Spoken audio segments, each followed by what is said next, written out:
Hello दोस्तों, कैसे हैं आप लोग। हमारी आज की कहानी है आर्डर। अहिल्या जी की रसोई उनके व्यक्तित्व का आईना थी। साफ सुथरी, व्यवस्थित और अपनी मर्जी से चलने वाली।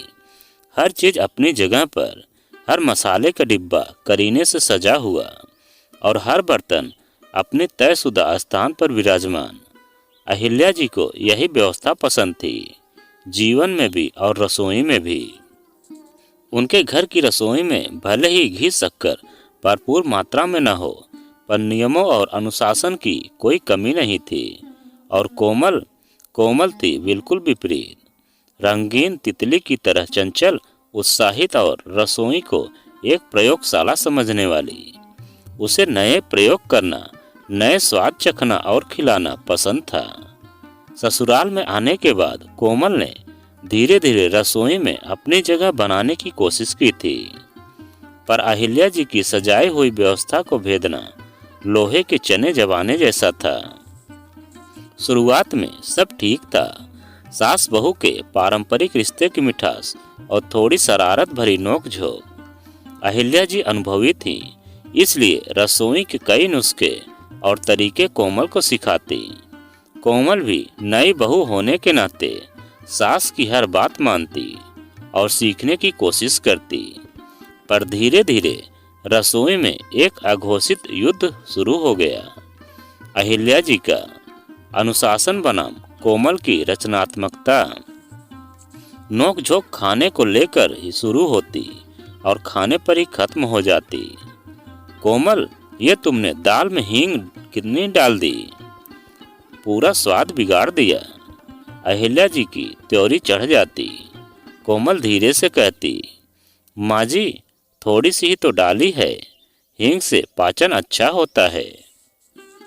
पाचन तो सादा भोजन करने से भी अच्छा होता है, और हींग का स्वाद इतना तेज नहीं होना चाहिए कि दाल का असली स्वाद ही गायब हो जाए।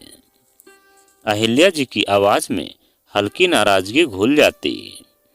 कभी सब्जी में नमक ज्यादा हो जाता तो कभी रोटी मोटी बेल जाती।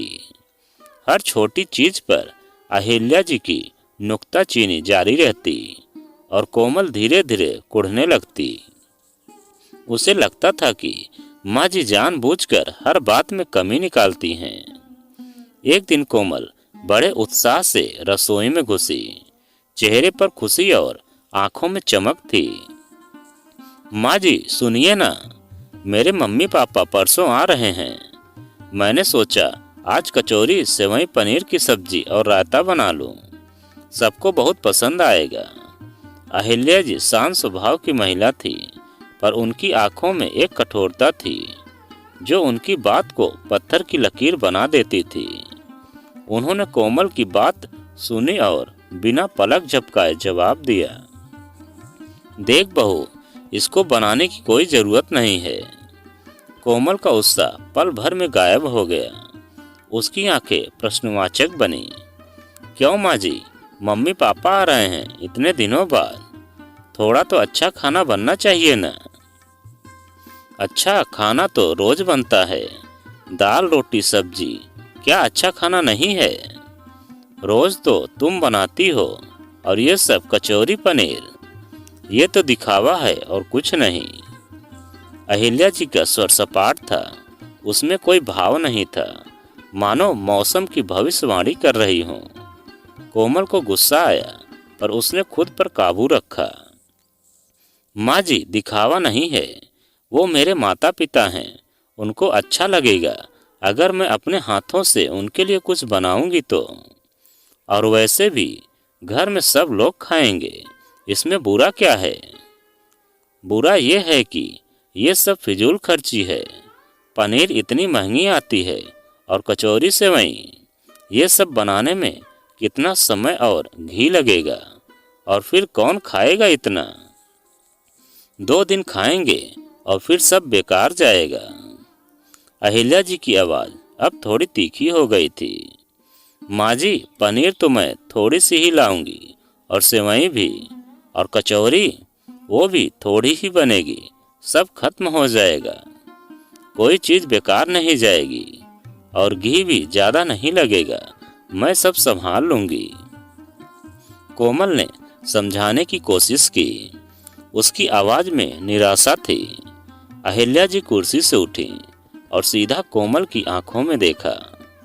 देखो कोमल, इस घर के नियम मेरे बनाए हुए हैं और जब तक मैं हूँ यही नियम चलेंगे। यहाँ फिजूल खर्ची और दिखावे की कोई जगह नहीं है। तुम्हें जो रोज बनाती हो वही बनाओ। दाल चावल सब्जी और रोटी बस काफी है। लेकिन माँ जी, कोमल कुछ कहना चाहती थी पर अहिल्या जी ने उसे बीच में ही रोक दिया। कोई लेकिन वेकिन नहीं, मैंने कह दिया, बस कह दिया। अब ये बात यहीं खत्म करो और जाओ आज दोपहर की खाने की तैयारी करो। अहिल्या जी ने अपनी बात खत्म करते हुए रसोई से बाहर निकल गईं, मानो उन्होंने कोई आर्डर दे दिया हो जिसका पालन होना था। कोमल रसोई में पत्थर की मूरत की तरह खड़ी रह गई। उसका मन गुस्से और अपमान से भर गया। ये कैसा घर है? ये कैसी सास है? क्या अपनी मर्जी से कुछ भी नहीं कर सकती हूँ मैं? क्या अपने माता पिता के लिए भी अच्छा खाना नहीं बना सकती? उसे लगा जैसे किसी ने उसके पंख काट दिए हों।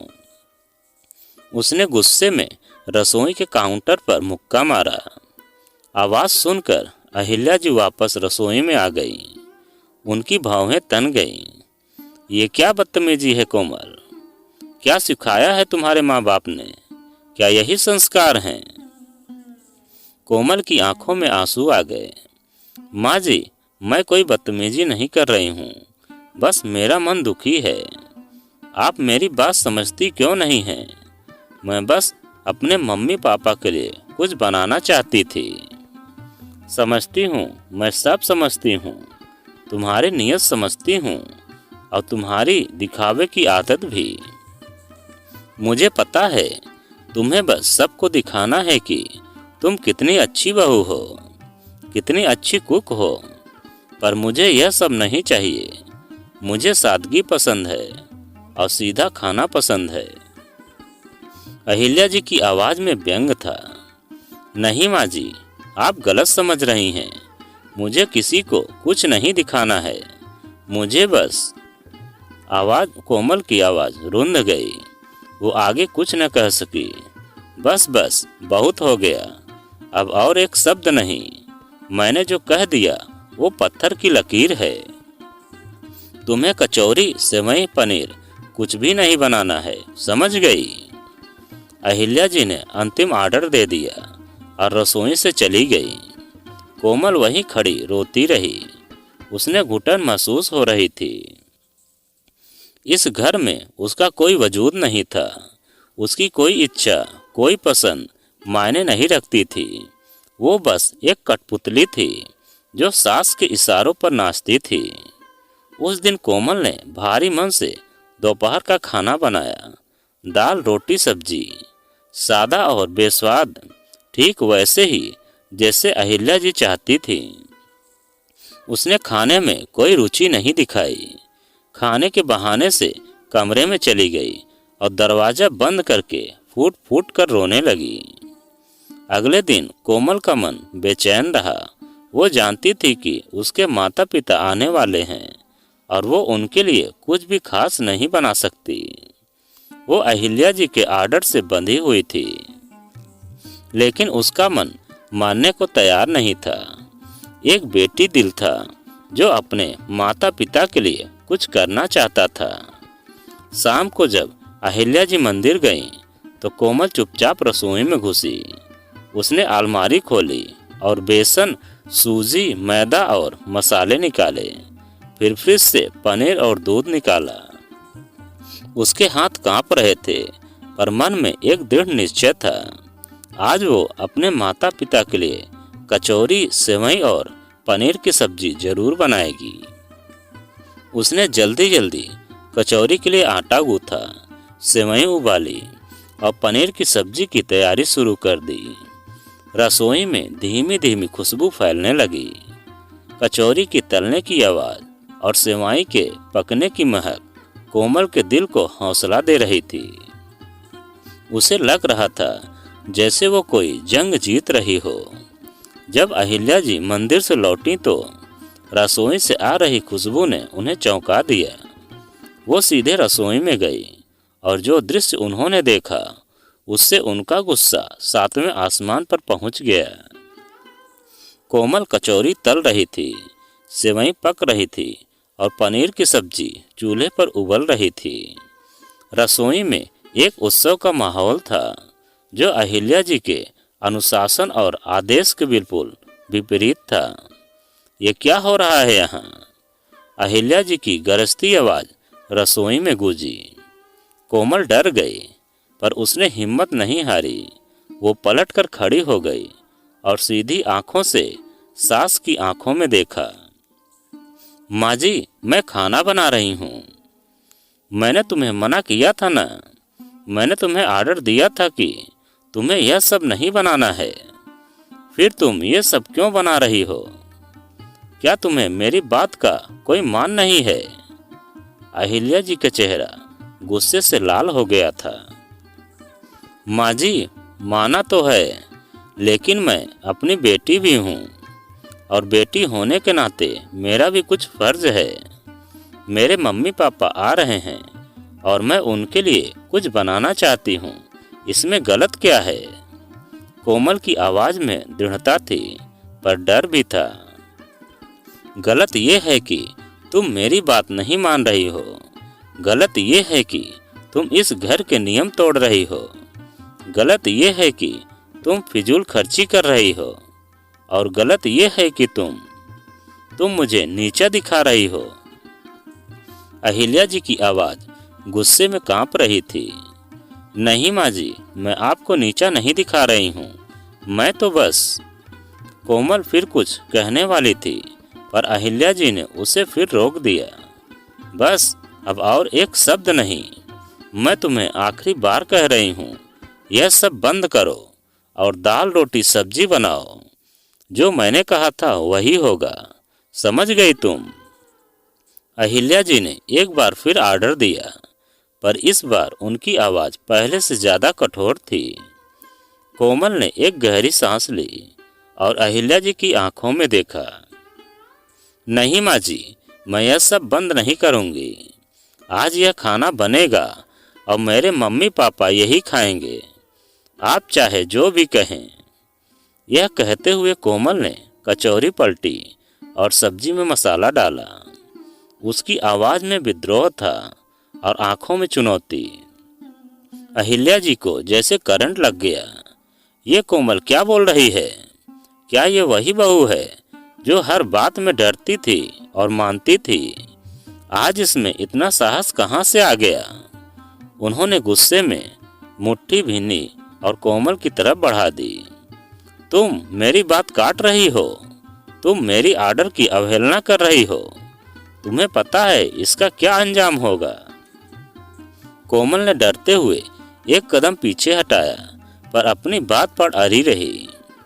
हाँ माँ जी, मुझे पता है, लेकिन आज मैं अपनी बेटी होने का फर्ज निभाऊंगी और अगर इसकी कोई सजा है तो वो मैं भी भुगतने को तैयार हूँ।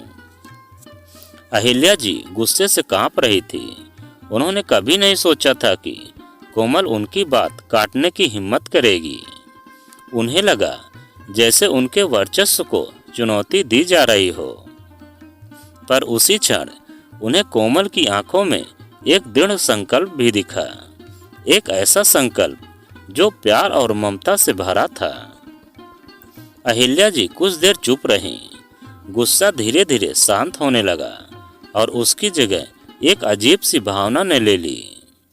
ये भावना शायद मातृत्व की थी या शायद सम्मान की। उन्हें एहसास हुआ कि कोमल अपनी जगह पर सही है। वो अपनी बेटी होने का फर्ज निभा रही है और इसमें कुछ भी गलत नहीं है। अहिल्या जी ने एक गहरी सांस ली और अपनी आवाज़ को थोड़ा नरम करते हुए कहा, ठीक है बहू, बना लो जो बनाना है, पर थोड़ी सी बनाना, ज़्यादा फिजूल खर्ची नहीं होनी चाहिए। यह कहकर अहिल्या जी रसोई से बाहर चली गईं। इस बार वो चुपचाप चली गईं, बिना किसी आर्डर के। कोमल ने राहत की सांस ली। उसने महसूस किया जैसे उसने एक बड़ा युद्ध जीत लिया हो। उसने मुस्कुराते हुए कचौरी तलना जारी रखा। आज वो सिर्फ बहू नहीं थी, वो एक बेटी भी थी, और उस बेटी होने के फर्ज को निभाकर उसे जो खुशी मिली वो अनमोल थी। शाम को जब कोमल के माता पिता आए तो घर में खुशियों का माहौल छा गया। टेबल पर कचौरी, सेवई और पनीर की सब्जी सजी हुई थी। अहिल्या जी भी मुस्कुरा रही थी, हालांकि उनकी मुस्कान में थोड़ी सी हिचकिचाहट थी। कोमल के माता पिता ने जब कचौरी खाई तो उनकी आंखें चमक उठी। वाह कोमल, क्या कचौरी बनाई है, बिल्कुल वैसे ही जैसे तुम्हारी माँ बनाती थी।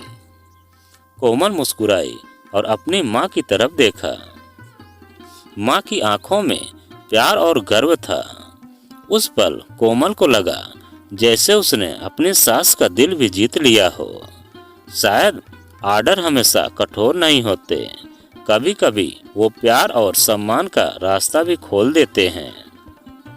और कभी कभी आर्डर को तोड़ना भी जरूरी होता है, खासकर जब बात अपने दिल और फर्ज की हो। तो दोस्तों, यह कहानी आपको कैसी लगी कमेंट में लिखकर हमें ज़रूर बताएं। और आप अगर हमारे चैनल पर नए हैं तो प्लीज़ चैनल को सब्सक्राइब करें और वीडियो को एक लाइक ज़रूर करें।